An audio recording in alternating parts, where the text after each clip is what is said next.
অত্যন্ত দুঃখ অনেকান্ত মনে আমার আপনাদের সামনে আজকে হাজির হয়েছি।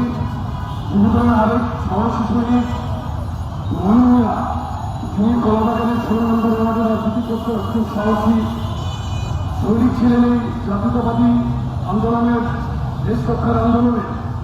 আমি আসলে এই জানাজার পূর্বে বেশি কোনো কথা বলতে চাই না, শুধু একটি কথা বলতে চাই, এই সরকারের কাছে এই শহীদের রক্তের সাথে কোন বেইমানি কিংবা আক্রোশ আমরা কিন্তু সহ্য করবো না।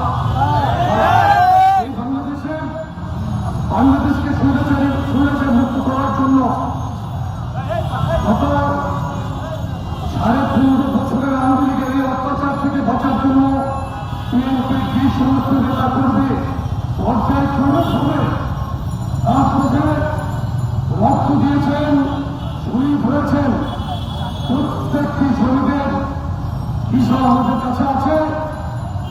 আজকে 7 জানুয়ারি গণঅভ্যুত্থানে যে ফ্যাসিস্ট বিদায় নিয়েছে, এই রচনা হয়েছিল আমাদের রক্ত ঘাম রাজপথের আন্দোলনে।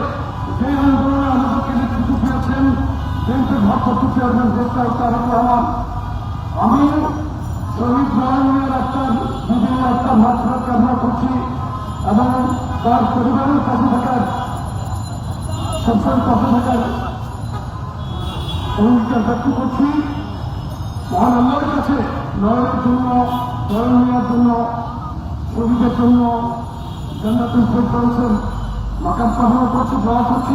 হে আল্লাহ, আপনি তাকে জান্নাতুল ফেরদাউস দান করুন।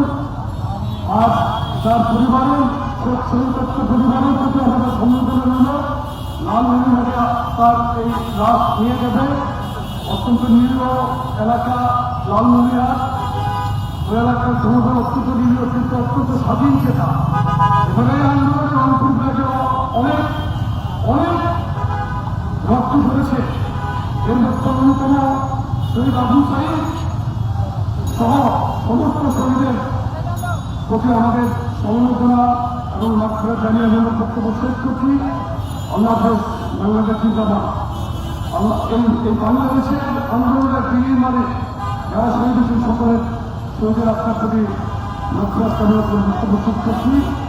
ধন্যবাদ সকলকে এবং বাংলাদেশ যারা শহীদ হয়েছে সকলকে ধন্যবাদ জানাচ্ছি যুবদলের পক্ষ থেকে। ধন্যবাদ সকলকে।